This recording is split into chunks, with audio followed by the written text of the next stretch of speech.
Kada taon may bagong rasyon, kahit nagbabakasyon. Kada taon umaraw man o umulan ay sa amin napapanahon. Kada taon umaangat kahit hindi tumalon. Kada bagong taon, kada taon lamon, hindi yun nagkataon. Dapat ramdam nyo na hanggang ngayon maririnig mo pa rin sa lahat ng istasyon. Hanggang ngayon sa mga telebisyon maraming imbitasyon. Hanggang ngayon walang makaawat kasi walang limitasyon. Hanggang ngayon kasama sa henerasyon, hindi na mabubura yun. Pasalamat nga kayo kasi kahit papano nakabuo kami ng bagong eroplano, tsaka mga plano gamit ang tunog na makabago para makasabay ang mga tao. Garantisado para kahit ilagi sa radyo, panalo kahit walang hurado. Malino na agad ang mataas ang grado, malakas sa tao pag naglabas ng bago. Sasasabihin ko hindi ko gusto magyabang, talagang gusto ko lang ipaalam. Hindi man malaman, ang gawa ko malamang mahihirapan kabilangin ko ilan mag-aabang. Kasi dito matabang, malasa to walang kulang, kaya malabo na di ka masarapan. Masanay ka na lang pero pag di ka pa rin nasiyahan, sige lang di na mahalaga yan. Basta kada taon magpapaambon, umasong walang patapos. Kada taon parang dalagitang may dalo, malabong hindi magkaroon. Kada taon maraming gustong magtanong kung paano kami nagkaroon. Nagabang kami sa pagkakataon, sadya yun, hindi lang basta nagkataon. Hanggang ngayon maririnig mo pa rin sa lahat ng istasyon. Hanggang ngayon sa mga telebisyon maraming imbitasyon. Hanggang ngayon walang makaawat kasi walang limitasyon. Hanggang ngayon kasama sa henerasyon, hindi na mabubura yun. Honcho, di kami bumibitaw na matabang kasi madami ang nakaabang. Mga tengang kawali, tropa, kunwari, buhangin sa mata ng iilan. Basta kada taon sa aming nasyon, putok lagi bulkang mayon. Hindi yun nagkakataon, sadya na yun chong. Di ka dapat nagtatatanong.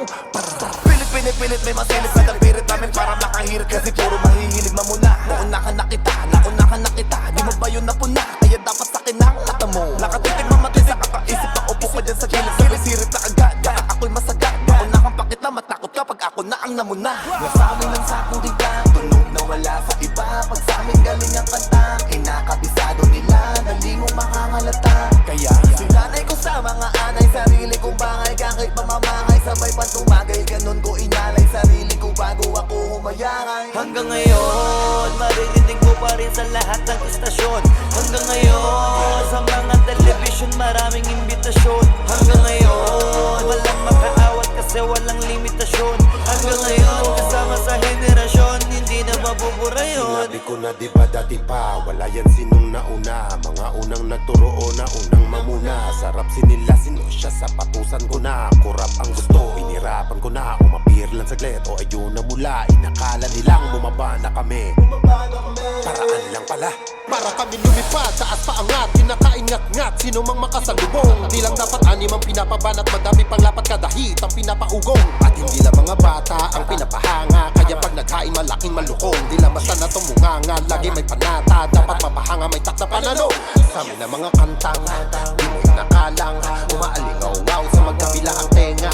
Kahit anumang tema, binabago pananaw, di na pwedeng mawala sa eksena. Kahit na ikulong o ikadena na may kasamang murang malutong. Taon-taon, laging uhaw, palaging gutom. Kaya ngayon, alam mo na yun.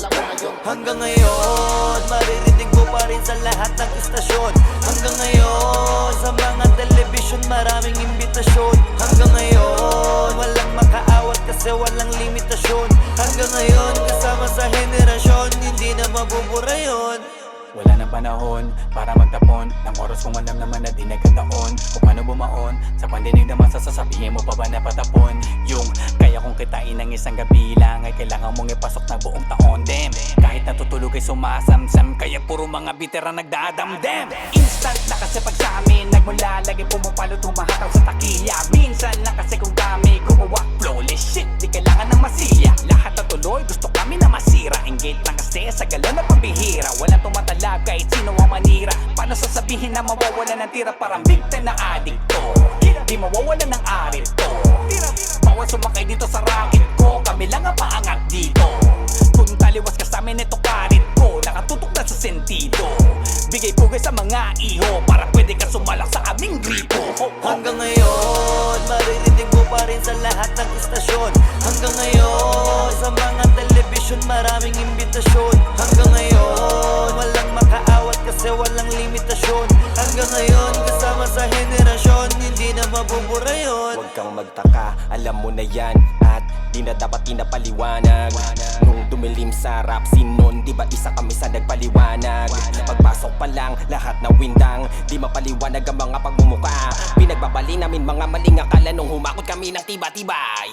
Wala pang tinitira pero laging merong sugat. Silang mga galit para sa amin merong sulat. Parang nanliligaw lang laging sabik na makausad. Habang kami pakape-kape, hindi sila kausap. Ang gusto kong sabihin lang, kahit nakatiko ang bibig namin ay meron ng sinabi.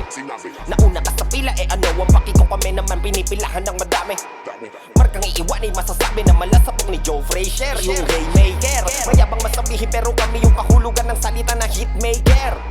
Di matatanggi, malabong mabura, gamitin sa katutak man na eraser. Stay there, wag yun ang piliting lumabas kami bilang mga dismaker. Hanggang ngayon, maririnig mo pa rin sa lahat ng istasyon. Hanggang ngayon, sa mga telebisyon maraming imbitasyon. Hanggang ngayon, walang makaawat kasi walang limitasyon. Hanggang ngayon, kasama sa henerasyon, hindi na mabubura yun. Kada taon, may bagong rasyon, kahit nagbabakasyon. Kada taon, umaro-mano umulan ay sa amin napapanahon. Kada taon, umaangat kahit hindi tumalon. Kada bagong taon, kada taon lamon, hindi yun nagkataon. Dapat ramdam nyo na hanggang ngayon Hindi nyo makakaila na kung di dahil sa amin ay paano na. Pangalan namin ay malabong mabura. Hala cut that singing shit. XB! Paano na lang pala kung di kami lumabas? Paano kung yung mga kanta namin ay di malakas? Paano na lang pala kung di kami magaling? Eh di sana di nyo kami titingalain. Di namin kasalanan kung ba't di na kayo mabenta. Nung panahong anihan na saka kayo tumenga. Kaya yung mga kanta nyo wala na sa maketa. Amining masakit na wala na kanyang kwenta. Hindi nyo kayang tanggalin yung kabitera nyo sa amin. Kaya di kami malaos. Matagal na po kayong tapos. Tabi mga boss, panahon to ng XB at ni The Sauce. Saludo sa mga lokal na nasa taas, na hindi tayo titigil hanggang mas lumakas pa. Pero dun sa mga piko na wak, may pag-asa pa kayo natigilan ng